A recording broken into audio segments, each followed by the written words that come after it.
tapi tak sama sekali tak lucu. Jangankan membuat orang lain tertawa, saya sendiri pun tak tertawa oleh lelucon yang saya buat.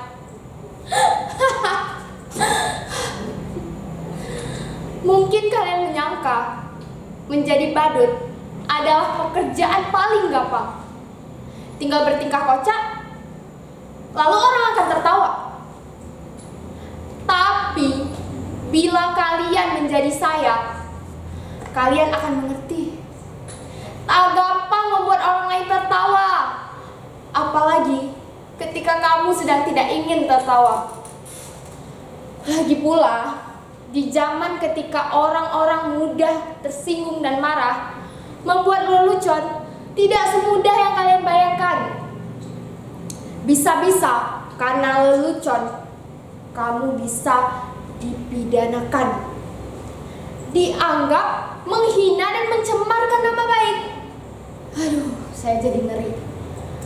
Kawan baik saya, seorang pelawak, dipenjara hanya karena membawakan lelucon yang dianggap menghina. Dia bercerita tentang seorang yang memanjat pohon kelapa pada pukul 10 pagi. Di atas pohon itu, dia mengumandangkan azan subuh. Tentu saja itu membuat gempar seluruh orang kampung. Orang-orang langsung berbondong-bondong mendatangi orang itu, berteriak-teriak menghujatnya.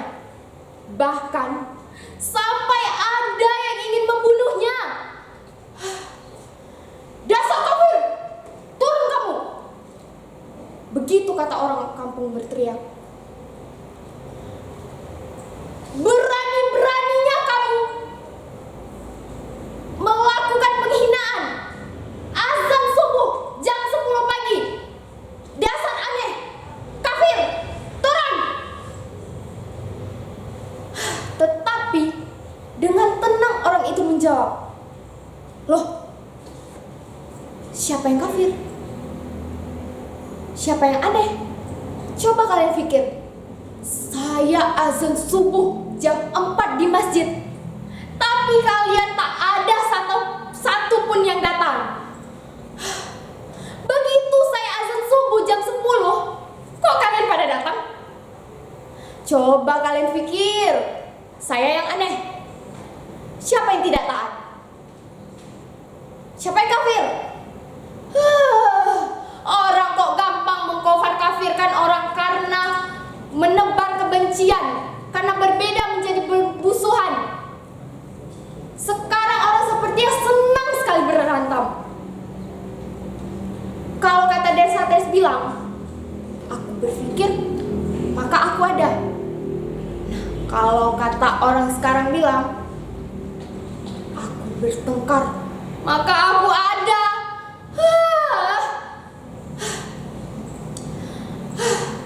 Pertengkaran menjadi komoditi, diperjualbelikan, bahkan seringkali diberi pembenaran atas nama keyakinan. Ayat-ayat digunakan untuk kepentingan kekuasaan.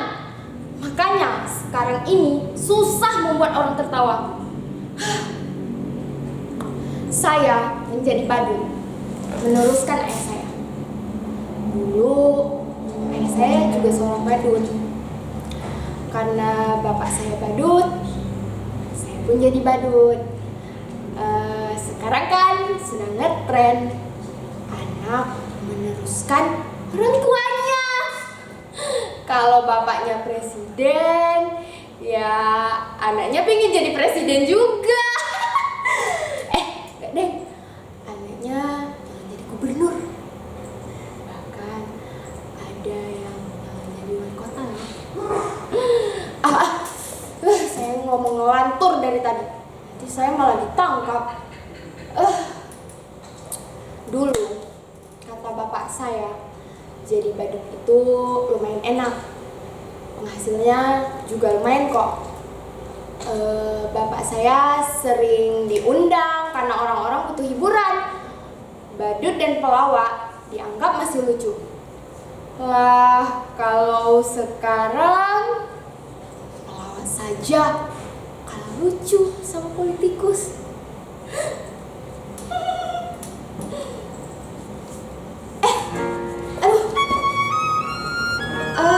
Aku nggak nyangka kamu datang. Silakan duduk. Maaf ya berantakan. Kamu mau minum nggak? Atau makan?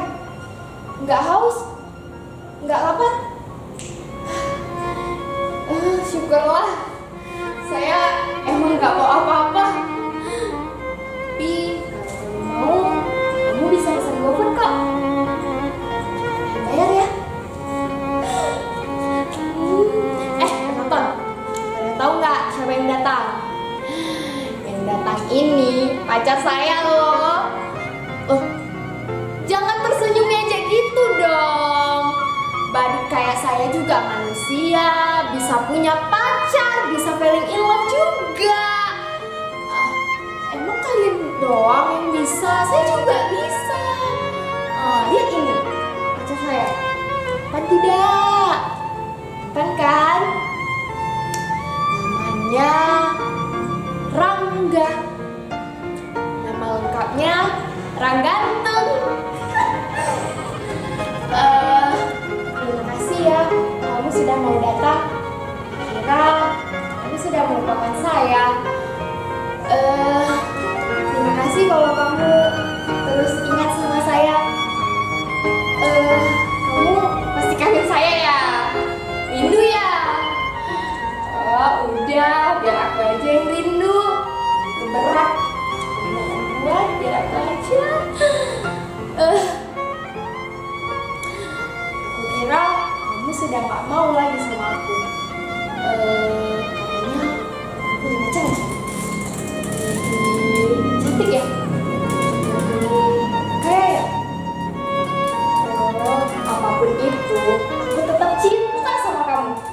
Sumpah, I love you, I miss you.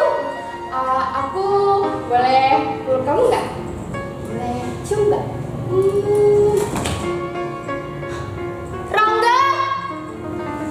Rangga,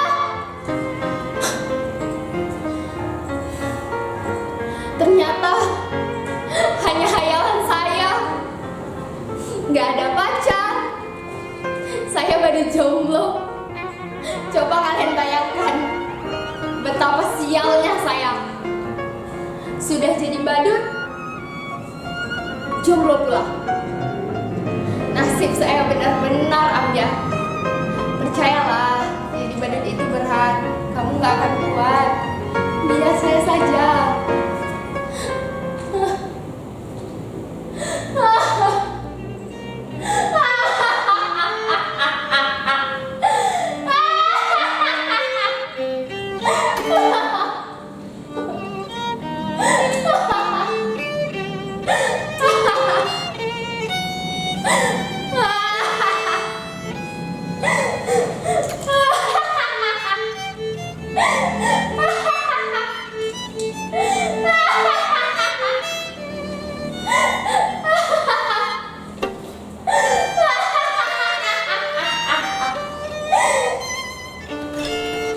Kenapa kalian menatap saya begitu?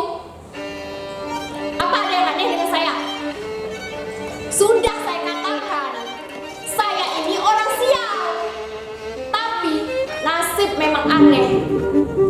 Nasib selalu punya kejutan-kejutan yang tidak pernah saya duga. Kalian lihat penampilan saya? Begitu keren dan berlendeh. Kini saya berpenampilan bagus. Tapi sebenarnya saya tetaplah seorang badut. Saya sama sekali tidak pernah memimpikan ini sebelumnya. Tapi barangkali memang ini takdir saya. Suatu hari saya diminta untuk mengisi hiburan. Ada kampanye partai. Menurut saya, penampilan saya biasa-biasa saja. Sama sekali tak lucu. Tapi entah mengapa semua yang hadir tertawa terpingkal-pingkal. Saya hanya menjetikkan tangan saya seperti ini, tapi semua orang tertawa. hanya menggoyang-goyangkan tubuh saya seperti ini, tapi mereka tetap tertawa. Bahkan ketika saya cuma berdiam diri, mereka makin tertawa terbahak-bahak. Mereka terhibur dengan penampilan saya yang terlihat bodoh dan tolol. Sungguh saya tak pernah merasa tolol saat itu.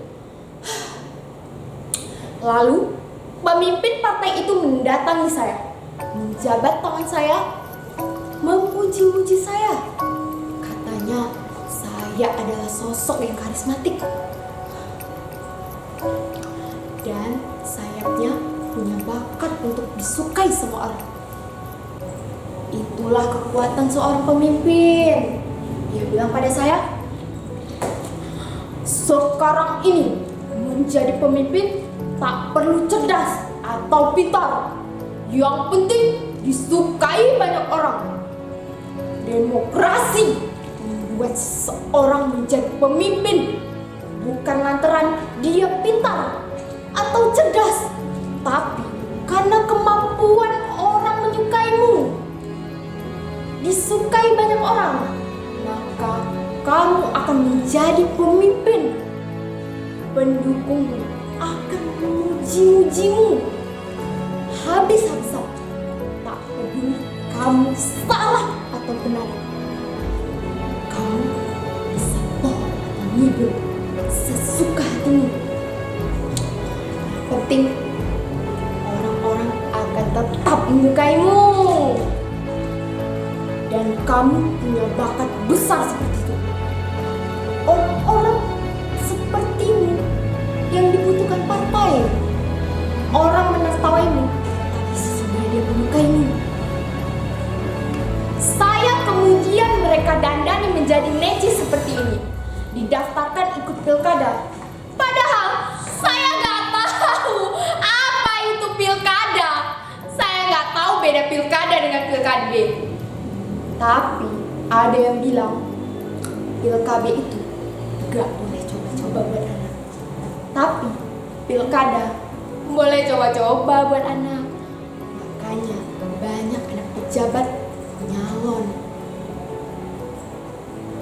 Saya benar-benar gak tahu mengapa mereka menyuruh saya ikut pilkada. Padahal ijazah pun saya tak punya. Tapi mereka bilang, tenang saja, ijazah bisa dipalsukan. Jangankan ijazah, kebenaran pun bisa dipalsukan. Dan betapa sialnya saya. Saya menang pilkada. Barangkali zaman memang sudah gila. Mereka memilih saya karena dianggap bisa menghibur mereka. Saya dianggap orang yang paling lucu, yang bisa membuat hidup mereka bahagia. Ketika saya menjadi badut, saya tak pernah berhasil membuat orang tertawa. Tapi ketika saya menjadi pemimpin, orang-orang tertawa. Saya berhasil membuat orang tertawa. Itulah kenapa bilang betapa sialnya nasib saya. Hidup pemimpin! Hidup Panjang umur pemimpin kita! Hidup pemimpin! Hidup pemimpin! Hidup pemimpin! Betapa sialnya hidup saya. Dulu menjadi badut, sekarang pun menjadi pemimpin, tetap jadi badut. Sungguh saya memang badut yang sial. Percayalah, menjadi badut itu gak akan kuat. Biar saya saja, bayaran para pemimpin saja. Hidup pemimpin kita!